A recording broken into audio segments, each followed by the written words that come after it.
열왕기하 6장 18에서 33절 말씀입니다. 아람 사람이 엘리사에게 내려오매 엘리사가 여호와께 기도하여 이르되 원하건대 저 무리의 눈을 어둡게 하옵소서. 하매 엘리사의 말대로 그들의 눈을 어둡게 하신지라. 엘리사가 그들에게 이르되 이는 그 길이 아니요 이는 그 성읍도 아니니 나를 따라오라. 내가 너희를 인도하여 너희가 찾는 사람에게로 나아가리라. 하고 그들을 인도하여 사마리아에 이르니라. 사마리아에 들어갈 때에 엘리사가 이르되 여호와여 이 무리의 눈을 열어서 보게 하옵소서. 하니 여호와께서 그들의 눈을 여시매 그들이 보니 자기들이 사마리아 가운데에 있더라. 사랑하는 형제 여러분, 11월 21일 월요일 새벽 묵상에 오신 것을 환영합니다. 17절까지에서는 이스라엘을 침공하려는 아람 왕이 작전 계획이 번번이 노출되는 일을 당하고는 그것이 엘리사의 영역 때문이므로 잡으려고 군대를 보냈습니다. 많은 군대를 보고 탄식하는 사환에게 엘리사는 우리와 함께한 사람이 더욱 많다며 사환의 눈을 열어 보게 해달라 기도했더니 하늘 군대가 엘리사를 둘러서 있는 것을 봤죠. 그리고 아람 군대에 대해서는 이어서 기도하기를 18절에 원하건대 저 무리의 눈을 어둡게 하옵소서 했더니 엘리사의 말대로 그들의 눈을 어둡게 하셨습니다. 어둡게 하셨다는 것은 이때 아람 군사들을 장님으로 만들었음을 의미하는 것이 아닙니다. 장님으로 만들었다면 엘리사가 그들에게 이는 그 길이 아니요 그 성읍도 아니니 나를 따라오라고 했을 때 따라갈 수가 없죠. 그래서 내가 너희를 인도하여 너희가 찾는 사람에게로 나아가리라 이렇게 말을 하면서 19km나 떨어진 사마리아까지 이제 데리고 간 것입니다. 그렇게 따라갈 수 있는 것은 분명히 육신의 눈은 떠 있는데 영의 눈이 어두워진 것을 말합니다. 하나님께서는 아람 군대가 보기는 보아도 올바르게 판단하지 못하도록 혼란에 빠뜨리는 것입니다. 이사야 6장 9절에는 여호와께서 이르시되 가서 이 백성에게 이르기를 너희가 듣기는 들어도 깨닫지 못할 것이요 보기는 보아도 알지 못하리라 라고 하신 말씀이 있습니다. 세상적인 욕심에 눈이 어두워지면 사단이 유혹하는 대로 죽음의 길을 가는 인간의 모습을 나타내고 있는 것이죠. 다시 20절에 사마리아에 들어갈 때에 엘리사가 다시 기도했더니 정신을 차려서 그들이 보니 자기들이 사마리아 가운데에 있음을 알아차렸습니다. 즉 자기들이 적국의 수도 한가운데서 포위된 것입니다. 아람 군대는 그로써 하나님의 전능하심을 체험하고 있는 것이죠. 엘리사의 목적이 바로 그것이었습니다. 아람 군대에 대한 적대 감정이 엘리사에게는 전혀 없었습니다. 오히려 하나님을 만나게 하고 있는 것이죠. 그랬기에 아람 군대를 죽이지 못하게 했어요. 21절부터 이스라엘 왕이 그들을 보고 엘리사에게 이르되 내 아버지여 내가 치리이까 하니 대답하되 치지 마소서. 칼과 활로 사로잡은 자인들 어찌 치리이까. 떡과 물을 그들 앞에 두어 먹고 마시게 하고 그들의 주인에게로 돌려보내소서 하는지라. 왕이 위하여 음식을 많이 베풀고 그들이 먹고 마심에 놓아보내니 그들이 그들의 주인에게로 돌아가니라. 이로부터 아람 군사의 부대가 다시는 이스라엘 땅에 들어오지 못하니라. 아마도 아람 군대는 무기를 소지하지 않았던 것 같아요. 엘리사 한 명만 사로잡기 위해서 이제 그런 목적으로 왔기 때문에 그랬던 것 같습니다. 이스라엘 왕이 내 아버지여 내가 치리이까 이 놀라운 장면이 너무 경이로워서 엘리사를 아버지라고까지 불러가면서 내가 아람군을 이거 치면 되는 것이죠 하고 성급하게 굴었는데요. 일반적인 전쟁 상황이라면 판단한 대로 군대를 명하여서 치면 될 그러한 일이지만 엘리사의 영역으로 조성된 상황이기 때문에 왕도 당황하여서 물은 것입니다. 그래서 대답하되 치지 마소서. 칼과 활로 사로잡은 자인들 어찌 치리이까. 떡과 물을 그들 앞에 두어 먹고 마시게 하고 그들의 주인에게로 돌려보내소서. 엘리사의 이적의 목적은 아람 군대를 죽이는 데 있는 것이 아니라 전능하신 하나님의 능력을 아무도 이길 수 없음을 깨닫게 하는 데 있었습니다. 그래서 여호람 왕이 아람 군대를 대접해서 보냈으므로 아마도 아람 왕은 하나님과 엘리사가 두려워서도 또한 자기 군대를 대접하고 살려보낸 여호람 왕에게 미안해서도 한동안은 침공을 하지 않았습니다. 하지만 하나님을 잊은 인간은 시간이 흐르면 다시 마귀에게 속게 마련이죠. 24절.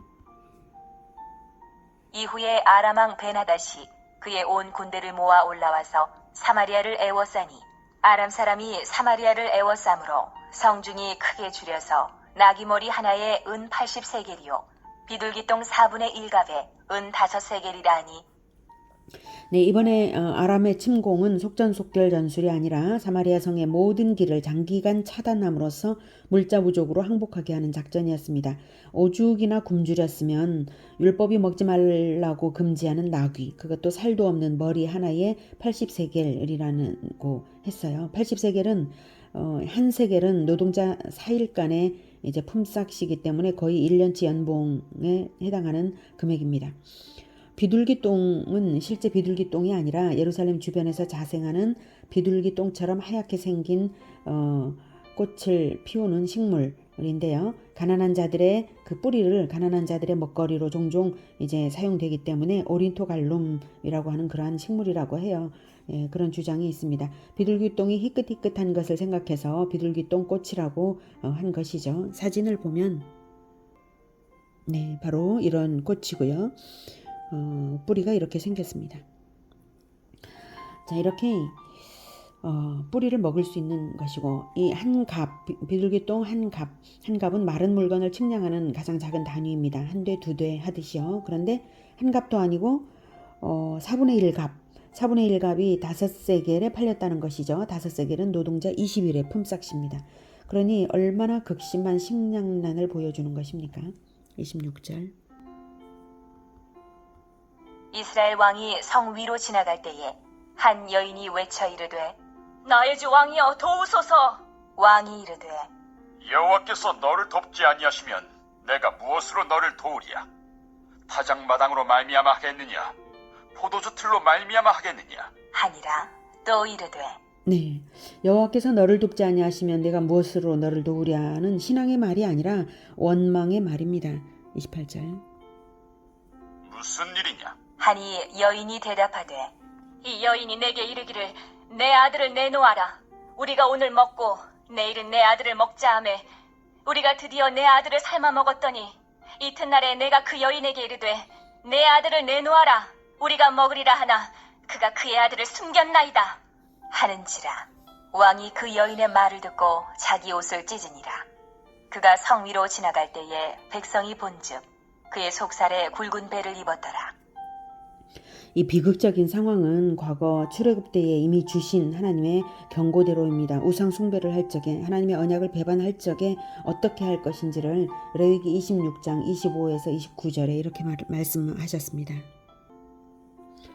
내가 칼을 너희에게로 가져다가 언약을 어긴 원수를 갚을 것이며 너희가 성읍에 모일지라도 너희 중에 연병을 보내고 너희를 대적의 손에 넘길 것이며 내가 너희가 의뢰하는 양식을 끊을 때에 10 여인이 한 화닭에서 너희 떡을 구워 저울에 달아주리니 너희가 먹어도 배부르지 아니하리라.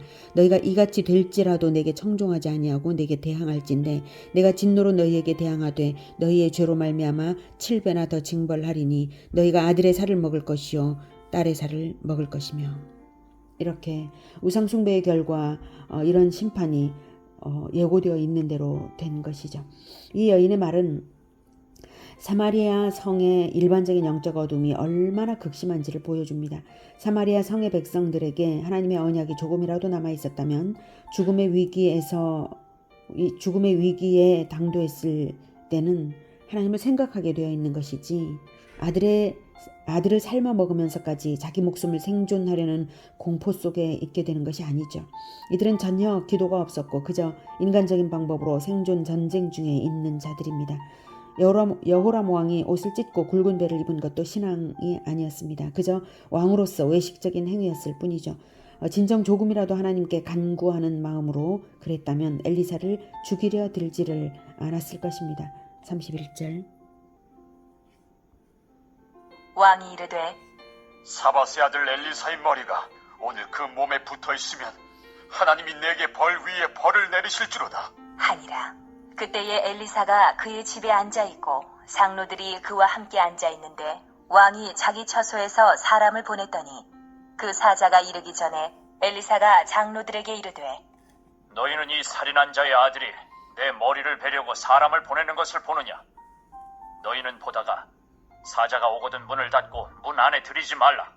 그의 주인의 발소리가 그의 뒤에서 나지 아니하느냐? 하고 무리와 말을 할 때에 그 사자가 그에게 이르니라. 왕이 이르되 이 재앙이 여호와께로부터 나왔으니 어찌 더 여호와를 기다리리요?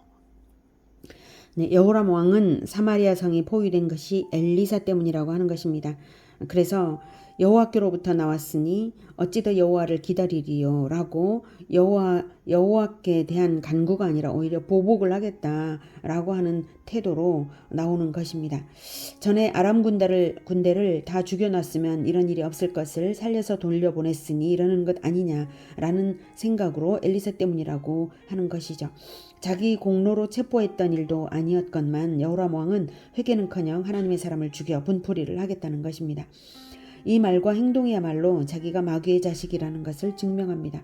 그래서 엘리사가 이 살인한 자의 아들이라고 말을 하죠. 이 살인한 자의 아들, 즉 마귀 자식이라는 뜻입니다. 이 살인한 자의 아들이라고 여호람을 지칭하는 것이죠. 엘리사는 자기 집에, 아마도 그때까지도 엘리사는 사마리아에 남아 있었던 것이고요. 자기 집에 대책 마련을 위해서 찾아온 장로들과 함께 있었는데요. 여호람 왕의 사자가 도착도 하기 전에 엘리사는 다 알고 말한 것입니다. 그 말이 끝나자마자 이제 사자가 도착을 한 거예요. 자, 그의 주인의 발소리가 그의 뒤에서 나지 아니하느냐라는 말은 바로 사자에게 엘리사 체포를 명한 여호람 왕이 마치 전쟁을 하듯 엘리사를 죽이려고 달려드는 발소리가 사자의 뒤에서 나고 있다라는 말이죠. 영으로, 엘리사는 영으로 보고 영으로 듣는 그러한 엘리사입니다. 왕이 여호람이 어떤 생각으로 사자를 보냈느냐 하면 바로 이 재앙이 여호와께로부터 나왔으니 어찌 더 여호와를 기다리리요. 예. 엘리사 체포를 명한 여호람 왕이 이런 생각이었기에 사자를 보냈다라는 것입니다. 여호와가 자기를 돕지 않고 오히려 재앙을 내리니 엘리사에게, 여호와의 하나님의 사람인 엘리사에게 보복하겠다는 말이죠. 아합의 아들 여호람은 아합보다 더 나쁜 자가 틀림없습니다. 아합은 경고를 들었을 때에 회개를 한 적이 있었죠.